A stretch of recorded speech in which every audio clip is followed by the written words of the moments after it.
Um, so yeah, I don't even wear. I'm there every other week, so I don't even wear my yarmulke out anymore. I work in Brooklyn, like in the middle of Flatbush. Like it couldn't be a more Jewish area. That being said, there's a lot of Muslims in that area also, and I don't think I could walk down the street if someone says something along those lines to me that I would just stay quiet. It would be wise to stay quiet. I realize that, but I don't think that's who I am. So I just don't. I avoid it. I just don't. So you're from New York? You live in Brooklyn? I grew up in Cleveland, but I work in Brooklyn. It's a God's sense of humor. He lets me live here, but he still makes me go back there and work. I'm a dentist, so I still have a practice there. But I'm actually starting a practice. I live in Modi'in, so I'm starting a practice in the next 2 weeks with a few friends who are also travelers. So we're finally going to start a practice here, and hopefully here. Oh, here. so you So, do it here and then the one in Brooklyn? And then I'll sell that. Yeah, I should make sure they don't get that out there yet. Chance Goldschein's in that also? So Goldshine wants to work for me already. He's like, could you get me a job? I'm like, we're just starting from scratch. Like it's, it'll take time. You go back every so often? Every other week. I spend Motzei Shabbat until I leave. I work Sunday, Monday, Tuesday, Wednesday, Thursday. Back on the plane Thursday, and home for Shabbos. So I'm home just about every Shabbos. You got used to that? What's that? You get used to it? It's amazing how, the reason it took me 8 years to finally realize I had to start a practice here is because it was relatively easy. Relatively speaking, I work a week and then I'm home for a week. It's amazing to be home for a week. For Shabbos to Shabbos, to be home with my family is fantastic. So what do you do when you're here? So I would do work a bunch because I realized I had to start transitioning. So the last few years I started working more and more here. But otherwise, I just hang out with my family. It's amazing. I get to learn. I get to spend time with people. I get to it's really have control of your life like that. So it's been ironically, enjoying my life in Israel has been a yetzer hara to not want to start a practice in Israel. But on October 7th, there was a big flip in my mind. It was it's not forever. That this works for now, and I'm so grateful it worked, and I was able to move my family here, and my family's fully settled here. But it's not forever, and I always have a little bit of a pachad when I get on the plane before October 7th. Just I hate living here. So every time I feel like if something's going to go down somewhere else, I hope I'm home when it happens. And then I was home October 7th, but I was not home that Motzei Shabbat with the Iranian barrage of missiles. I was at a conference in Miami. And I had Arabs walking over to me, literally Arabs who we had been talking. They knew I was Israeli. We're talking about just life in the Middle East. They were all super supportive, you have to destroy Hamas. Arabs talk differently than Jews. Jews we don't want to hurt civilians. Kill every one of those people. You let any one of them live, they're going to try and recreate that. It's you got to destroy everything there. That's what they say. And then the government's but the Israelis are destroying the civilians, and how could they, these occupiers? All right, the people on the street who don't want a totalitarian regime of Muslims wants us to destroy them completely. But we feel bad. And that's been our Achilles heel for history. You read through Tanakh, it's always a mistake. We're we feel bad, but we just pass taxes and you guys could live here just totally fine. And Hashem's I don't think so, guys. I told you, destroy them, they will... We're literally learning this now. Right, yeah. What are you... Gemara. Which Gemara? It's in the third paragraph. Yeah. So we talk about the times of Yoshua, the Givonim, right? Right. It was a big mistake. Funny. So again, I don't want to make parallels. I don't think we have to destroy every Arab here. There is a concept of a ger toshav. People could live here. We discriminate in the sense of we want to be sovereign in our own country, but you don't have to. You have to believe in God, right? To be a ger toshav, you have to believe in God. You have to be loyal to the Jewish people, but otherwise you don't have to be Jewish, right? There is a concept of ger toshav. So to have people live here who not a second class citizen, we have obligations to ger toshav. We have to make sure to support them. So it's not like the apartheid regime of what we're accused of all the time. That's not what the halacha is. People can live here, and you see that in Israel, right? You'll go back to college campuses. Anyone here going to a secular college? You're all going to YU. Yeah. Where are you going? Queens. There's a lot of Arabs in Queens also. I want to say it's also nuts there, but you'll be told that you're an apartheid regime. You'd be I walk down the street, I see Arabs all the place. What are you talking about? Equal rights, it's crazy. But that's anti-Semitism throughout history has always been take the world problems and blame it on the Jew. So you go through every period of world history when anti-Semitism had become a big thing, and that's what they do. So right now, it's to be racist is the worst thing in the world. So Jews are racist. What do you mean? Majority of Jews are not from Eastern Europe. Like that's majority of Jews are from Mizrahi countries. That's secondary. Don't worry about that. That's irrelevant. You're racist. Jews being a colonizing nation. World realized that wasn't such a nice thing to have Great Britain go into the rest of the world, and France go into the rest of the world, take all their resources and go back to their countries with them. It's not so nice to exploit the rest of the world. So they feel bad about it now. So what do they call Jews? Colonizers. What do you mean? Colonizers. This is our home country. We're not taking things away. This is where we live. No. Don't worry about the details. You're colonizers. Or the other big things they call us, apartheid, colonizers, baby killers. We kill babies? Genocide. Right, genocide. You literally came here and said we're going to kill every Jew, both in Israel and out of Israel. You literally say that, yet the Palestinian cause has more than doubled, tripled in size since 1948. That's not genocide. It's literally the opposite of genocide. You have to go down in numbers to be a genocide. We were 18 million Jews before the Holocaust, 6 million less. Genocide. The Arabs are increasing in numbers. That's not a genocide. Don't get caught up in the details. It's still a genocide because I said it is. What? But yeah, that's what we're living in now. But anyway, that's not the topic for tonight. Tonight, I actually want to talk about the coming of Yom Ha'atzmaut, and I found fascinating is the yellow ribbon. Anyone know the background of the yellow ribbon? Where this concept comes from? Why does the yellow ribbon mean anything about hostages? Familiar with the idea? So I actually did some research into it because I wasn't sure myself. I knew it had something to do with the hostages during the Iranian Revolution in the 1970s, late 70s. The Iranian used to be a secular country, and it was overrun by the religious fundamentalists who wanted to just destroy anything secular, anything Western, because the country was pretty Western until then. They expelled the leader, and they took over the country. Part of it, they also overran the United States Embassy, who they see as the greatest Satan in the world. The center of power of the West, they see that as the biggest problem, so they overran the embassy. College students overran the embassy, also ironic. It's college students that were creating it. They took, it was I think about 80 people or so hostage for 444 days. Like it wasn't a small thing. You can look this up. This is there was a movie about it. Oh, is this Argo? Argo. So Argo was the ones who got away from the Canadian embassy, who got out. But they overran the American embassy and took them all hostages. You ever see Argo? Great movie. Good plane movie. But it's about that revolution. So when one of the leaders, the leader of the United States Embassy, his wife was being interviewed in the United States. And they asked her, what could people do to help support the hostages? You understand, for the United States to have hostages taken, it's any country, it's a really big deal. Like, Americans weren't okay with that. That was also a time when it was okay to be proud to be an American. It's also different now. Nowadays, you guys grow up, does it feel like there's like an American pride? Is there like a thing? It feels like, We don't want to come here. Right? And a lot of us just want to come here. Right. I grew up in the 80s. Being American was like a cool, good thing. Everyone liked being American. It was democracy for everybody, equal rights for everybody. Jews especially could come and have freedom. That was unheard of, especially after the Holocaust. We're immensely grateful for the opportunities given. My parents were Soviet refugees that came to the United States and got asylum. And my parents built a life and had religious freedoms. That was unheard of. My father, when he was a kid, had to hide. If they were at a Seder, the KGB were looking out for people having Sederim. They would arrest people. They had to hide in the basement. Where are your parents from? It was Czechoslovakia when they left, but now it's Ukraine. Funny, someone asked my father, you grew up in an area that's now Ukraine, and they're fighting against the Russians, but you grew up under Soviet rule. So who are you rooting for? He said, I hope they're both very, very successful in killing each other. I mean, they're both terrible. They're all terrible to the Jews. Like the Ukrainians were horrible to the Jews. The Russians were horrible to the Jews. The Soviets were horrible. It's just a matter of like who was less bad at a given time. The United States was categorically different. There was some anti-Semitism in the United States pre and post-Holocaust. It was definitely there. I mean, we were definitely viewed as outsiders and second-class citizens. But then after the influx of Jews after the Holocaust, the United States was like a bastion of freedom. It was amazing.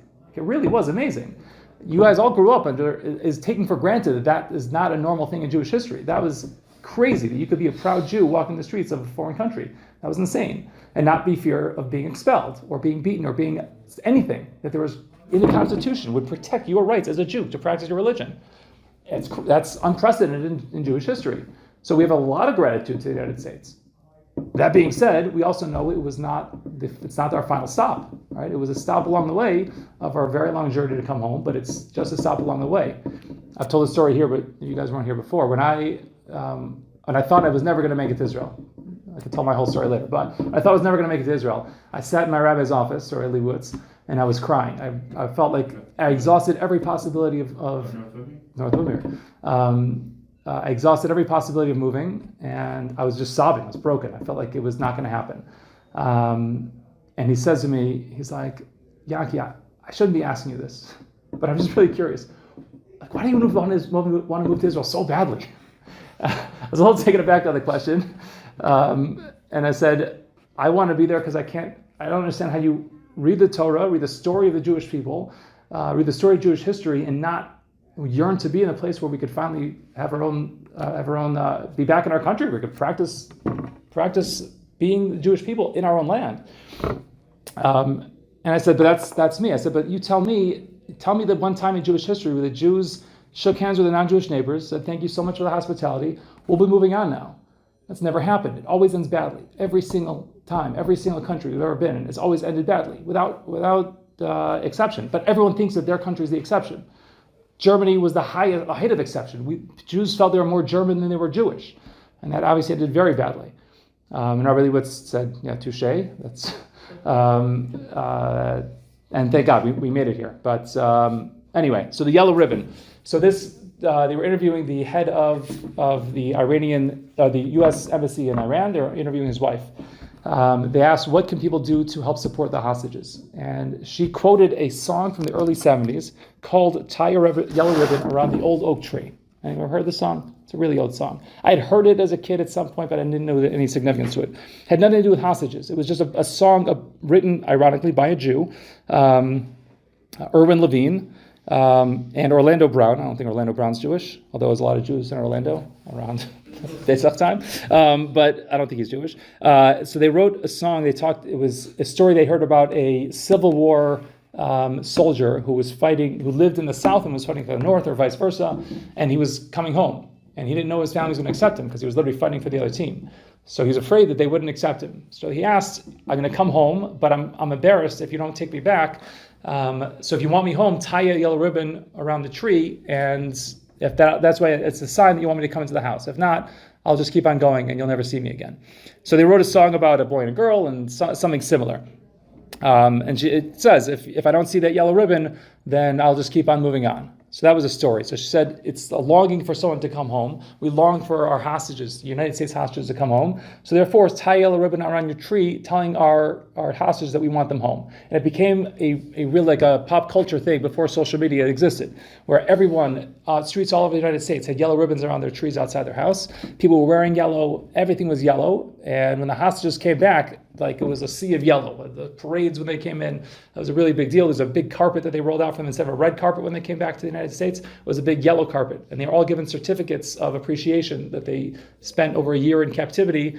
And they cut out a little piece of that carpet, that yellow carpet, and put it on the certificate. So it's a cool idea. So that was where yellow came from. Now fast forward to October 7th, and it became a symbol of hostages. So we kind of picked it up. And that's where yellow ribbon comes from. Okay. Kind of interesting background, but what does it have to do with anything? Fine. One of the other things I thought was very odd was, what's the slogan for the hostages? What are people saying out there? Bring them home, right? What does that mean, bring them home? Who are we talking to? The hostages. No, we're not telling the hostages bring them home. Soldiers. So telling the soldiers to bring them home? Yeah. Yeah, that's how you take it? How else? Might be taking different governments. I'm saying, what's that? Like to the government, it's like the army. Government, right? And in some of the demonstrations, it's hostility towards the government. Meaning, if you saw a few weeks ago, some of the families were able to oversee the Knesset session that was going on, and they painted their hands yellow, and they put it on the glass, saying, "Don't forget our family." No one's forgetting the family. There's not forget an Israeli. I don't think there's a Jew alive that doesn't have that weighing on them. That there's Jews being held for nothing other than the fact that they're Jewish and they lived in the land of Israel. There's also non-Jews that were being held. I mean, it was insane, but it was just the fact that you had a connection to Israel, and we're going to take you hostage or murder you. Those are the two choices. They didn't really get a choice. It was just thrust upon them. But it seems like it's almost an aggressive conversation within our family saying, bring them home. We all want to bring them home. It's just a matter of what are we willing to do to bring them home? Meaning we all, at the end of the day, want no more hostages to be taken and to get our hostages home. Just the weight of how much you put on one. Some will say you got to do everything, give them whatever they want, and then bring our hostages home. Some will say, but then that'll just cause more hostages to be taken. You guys are old enough to know the Gilad Shalit story, right? He was the first Israeli, not the first. There was Nachshon Waxman was earlier. He was killed, but he was taken hostage, and there was negotiations to get something for this hostage. And Israel refused. And Nachshon Waxman was in the 90s. They refused to negotiate for him. There was a commando mission to go in and get him, and they were close. Unfortunately, there was infighting between two of the elite commando units as who's going to be in charge, and it kind of botched the mission a little bit, and I think a soldier was killed on that mission. They killed all the terrorists, but they killed Nachshon before they were able to get him. So they got his body out. But it was the first concept of taking an Israeli soldier hostage. Then we had was it 2015, 15, when the three boys were taken hostage. And it's like, okay, we're upping the ante here a little bit more. We're taking more people hostage. Gilad Shalit was actually before that. Gilad Shalit was what year? A little bit earlier, 2000s. But he was held for 3 years, and they gave hundreds of terrorists with blood on their hands to get that one soldier back. And that's great. We were also happy to get that soldier back. But I remember thinking, I'm so happy for his family, and we're so happy that he's home. But is that a good precedent to send? And Yahya Sinwar was one of the terrorists, one of the many terrorists released in that deal. So if we could go back in time and revisit that move, it doesn't seem like it was a good idea, because now you just told them this is the Israeli weakness. Take one of their soldiers or citizens, and they'll give you whatever you want. And that's a little bit true. There are halachos about this, right? During wartime, negotiating for hostages, you can make arguments halachically on both sides. I'm not here to give any sort of halachic idea, but there's a conversation about it, of what to do, and it's a matter of what should we do. But the outward pressure, when you're talking to the rest of the world, should not be bring them home, because that means the onus of responsibility is on us. These are people taken out of their beds. Let them go. And I was going crazy. We're sitting here Pesach. Let my people go. Wasn't that the most obvious chant? For the rest of the world, if you're a Western kid sitting on campus and hearing the Palestinian side say that they're bombing and killing all these innocent kids, and the Jews are saying bring them home, they're like, well, yeah, I guess the Israeli regime is terrible. The Jews are saying bring them home to the Israeli government. The Arabs are saying stop killing the babies. It's all the Israeli government's fault. So hate the Jews. And then obviously it starts with the Israeli government, and then it applies to all Jews regardless of your political beliefs. It doesn't matter anymore. But it just seems to me bizarre. Why? And I don't know. I don't have an answer. This is what's happening. This is the slogan. Bring them home. There was I saw it out in Teaneck. Anyone from Teaneck? There was a big protest outside one of the shuls in Teaneck because Zaka was speaking in Teaneck, and they said Zaka made up lies about killings on October 7th, despite the fact that they took GoPro videos themselves and published them. Okay, but Zaka made up lies, and that was what's caused the war. Not Hamas attacking, Zaka making up lies. So therefore we have to protest Zaka. So there's hundreds of pro-Palestinian protesters outside one of the big shuls in Teaneck. So they had hundreds of Jews came out to counter-protest, and they're yelling back at them, bring them home, yelling at the Palestinian protesters. What are you saying, bring them home? You're telling yourself to bring them home. It didn't make any sense to me. And no one's thinking. Everyone's just repeating. On the Jewish side, I'm saying, forget the Palestinian side. The Jewish side, we're just... But kacha, this is what's happening. So there has to be, to me, a deeper meaning. So I'm trying to think about bringing people home. What if you try and think about a line in Tanakh, a line in davening that talks about bringing people home? What comes to mind? So to me, Shir Ma'os b'Shuv Hashem, as Shivat Zion, right? We're asking Hashem to bring those people who are talking about Machlokas, probably talking about the first Galus to Bavel, 70 years of Galus, but others interpret it to be also the final Geula will come. We're saying to Hashem, you'll bring back the Shivat Zion, and then Hayinu, we were kichlomim like dreamers. The Gemara in Tainus talks about this. Anyone learn Tainus? There's a famous story about Choni HaMagil. Anyone heard of Choni HaMagil? Right, so there's a lot of famous agadas about Choni HaMagil. Choni HaMagil was this great tzaddik who did a lot of these weird things, and he would daven for the welfare of Klal Yisrael. It was one of his biggest things. And he says it was one of the things that disturbed him most in life that how could it be that someone could be dreaming for 70 years? How could someone be asleep for 70 years? And this was like an existential question to him. First of all, I don't understand the question. It says kicholmim, not cholmim, meaning we're like dreamers. We're talking about allegory, but he was so bothered by this question.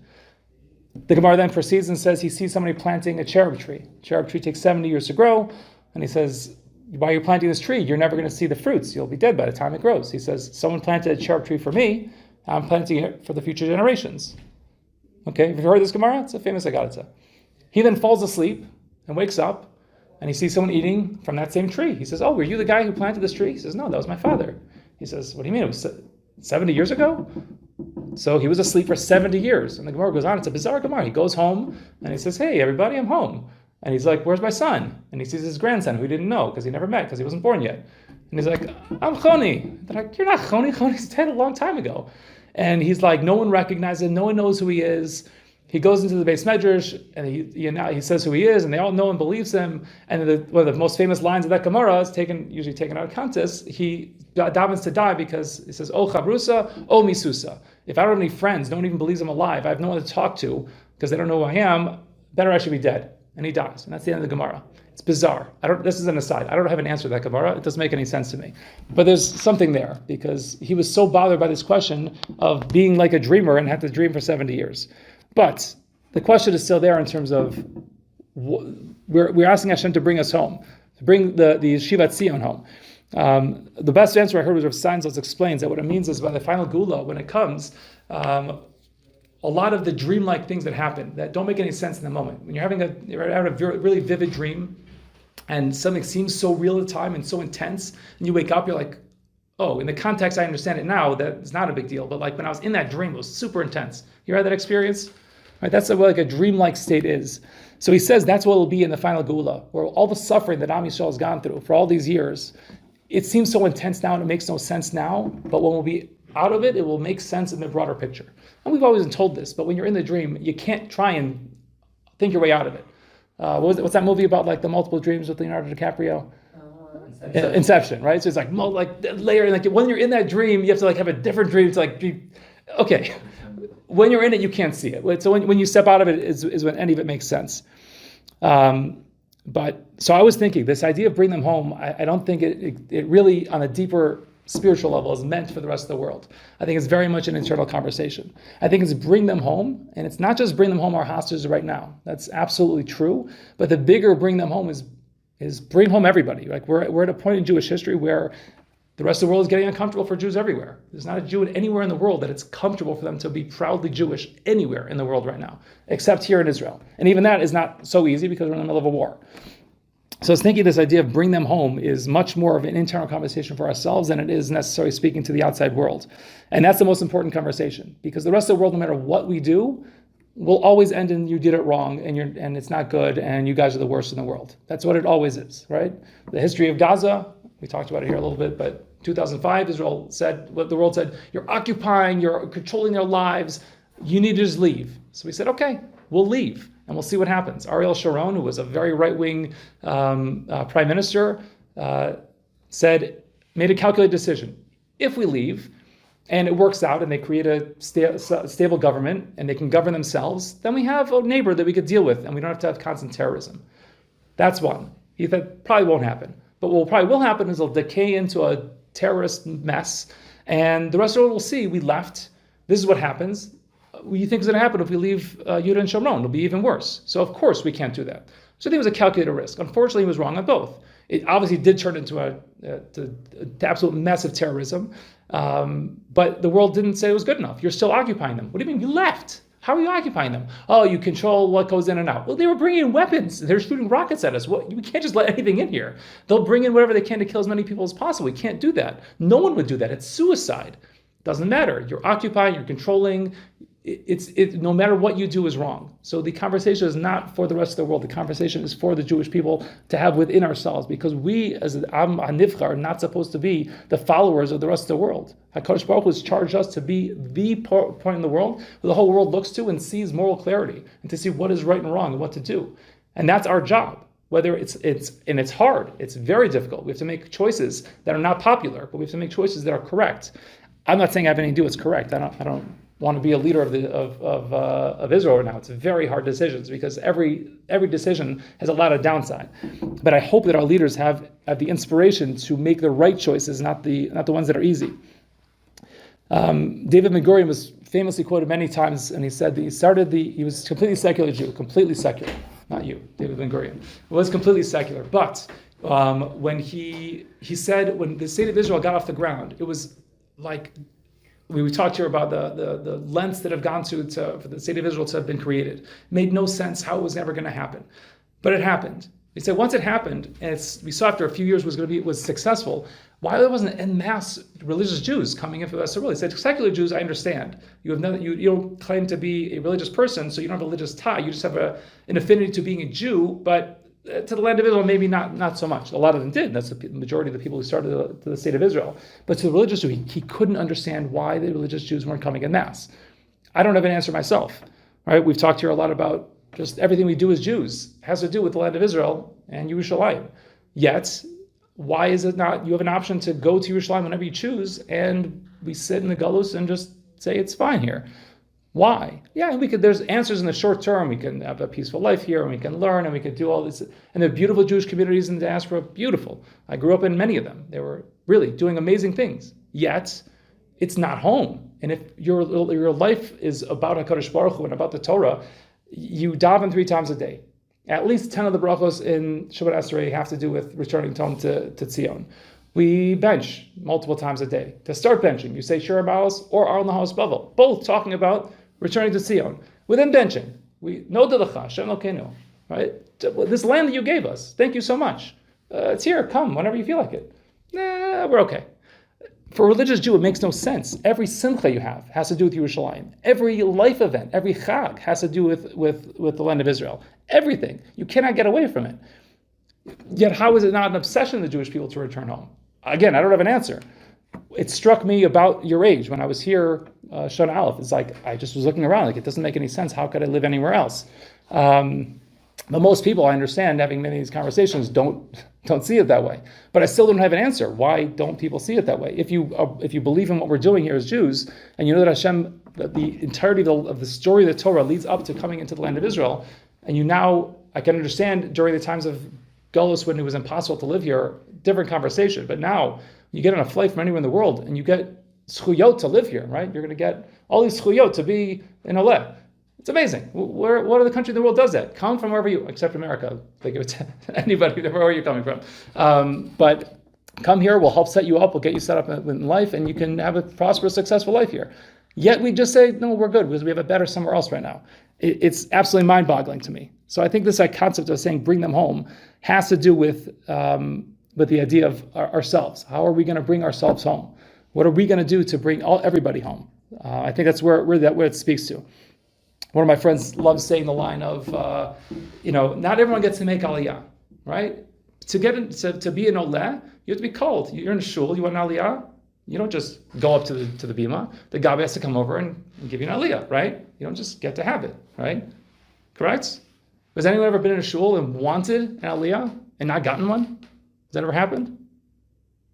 No, like maybe that day, like they'll say, what you walk over to the gabbai, you say, I'd like an aliyah today. Right? People don't start to think of it as a real covenant anymore. It's like, okay, I got an aliyah, very nice, okay, shkayach. But like, it's a covenant. Stand up in front of the Sefer Torah, the words that Moshe Rabbeinu wrote down in Mipi HaKadosh Baruch Hu. It's a big deal. We're used to it, so we don't think of it as a big deal. But it's a big deal. So to be called up once upon a time we read from the Torah, but now the Balkara reads. But it's a really big kavod to be called up. So we don't like to chase after kavod. It's taken a lot of vote away from it. But if you walk up to a gabbai and say, I'd like an aliyah today, what's the first thing I'll say back to you?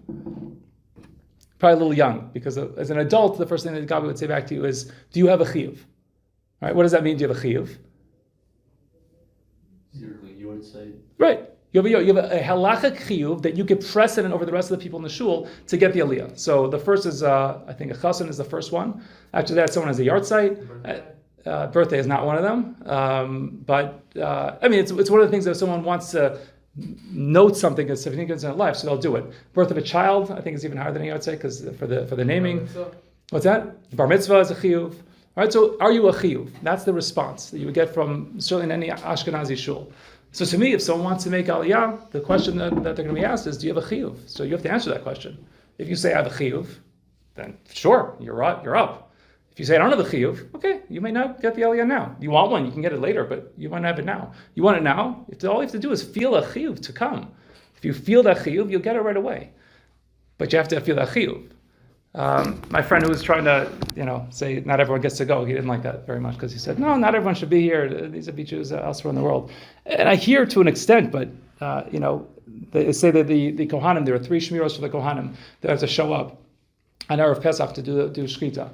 And the Gemara says, don't be the third one because it shows that you're mizalz of the mitzvah. So the Gemara asks, but somebody has to do the third one because there's more people being kabbalah at the end of the day. And the Gemara says, there's always going to be someone showing up late. It doesn't have to be you. You show up early. You show love of the mitzvah, someone else will show up late. So I always say the same thing. We need Jews in the Gullus. There's an argument to be made. It doesn't have to be you. Someone else can do that job. There are many people who will be happy to do that job. If you feel like you have a chiyuv to be here, absolutely to try and take it. And then I think to myself, a very famous question about Zionism in general. And we asked this on Yom HaAtzmaut, right? A lot of the more yeshivish crowds will say, Yom HaAtzmaut, it's nothing. What's the big deal? It's a secular state. It has nothing to do with Judaism, which is hurtful to hear, but that's where they're coming from, because they see it as a secular state divorced of anything to do with HaKadosh Baruch Hu. And, again, many of the early Jews that came here, there was very much that feeling. It was divorced of religion, the religion of Judaism. It was the peoplehood of Judaism, which I would argue we are first a people, and secondary, we have rules as a people. We're family, essentially. But secondary, we have rules of the Torah that are absolutely essential to running our people. But first and foremost, we are a Jewish person. All right, you could be a Jew eating treif on Yom Kippur, and you're still a Jew. You don't have any other religion. You're a Christian. You don't believe in Jesus. You're not a Christian. You're a Muslim. You don't believe in Muhammad. You're not a Muslim. You're a Jew. You don't believe in anything in Judaism. But what are you? Still a Jew. So what does that mean? Judaism is not just a set of beliefs. We're first and foremost a family. So when HaKadosh Baruch Hu is trying to get his children to come home, there's a concept amongst parents. Parents have children. Children are all different from each other. You guys have siblings. You know this. Not every sibling is exactly the same. Some are similar. Some are wildly different. I have one brother. We are very, very different people. We have some similarities, but we're very, very different people. There's some kids who are close with their parents. There's some kids who are a little more estranged from their parents. There's some kids who are very estranged from their parents. Right? There's some kids who are super close to their parents. There's all sorts of variety. For a parent feels a deep connection to each child, no matter how estranged they may be. Usually, the kids who are most estranged or struggling the most, the parents have the greatest depth of love for, because they know their life is not easy. Their life is a struggle. So always think about HaKadosh Baruch Hu. We say Hashem is Avinu Malkeinu. He's first and foremost our father. Second to that, he's also a melech. We have rules, but before the rules even start, we're first a father. So HaKadosh Baruch Hu, you look at it from his perspective, he's a father who wants to bring his children home. That's his goal. So how's he going to do it? He tells the kids who are closest to him, come home first. The kids who are estranged are not going to feel comfortable in that house. They know that I broke the rules. I wasn't part of this family. Those are the goody two-shoes kids who are always doing things right. They are always suck-ups to their parents. They never broke the rules. Those kids are home. I don't feel comfortable at home. It's just not my place. Let that be for those kids. But if you're a parent and you want all the kids to come home, and when they have Yontif with like big family gatherings, like a grandparent has like a bunch of kids, a bunch of grandkids, there are multiple families. It's such a beautiful thing to see all the family get together. It's always fighting amongst those, right? But you hope that's the secondary thing. The first thing is that we're all together. And it's such a nachas. You look at the oldest person in the family, who these are all their descendants. You see the nachas they have. It's an unbelievable thing. You're in the early side of that, seeing multiple generations above it. But if you're zochet to have grandparents who've had, Meg, you mentioned you were with both sides of your family for Yontif. The nachas, those grandparents and great-grandparents, isn't indescribable. They fought their whole lives to build these Jewish families.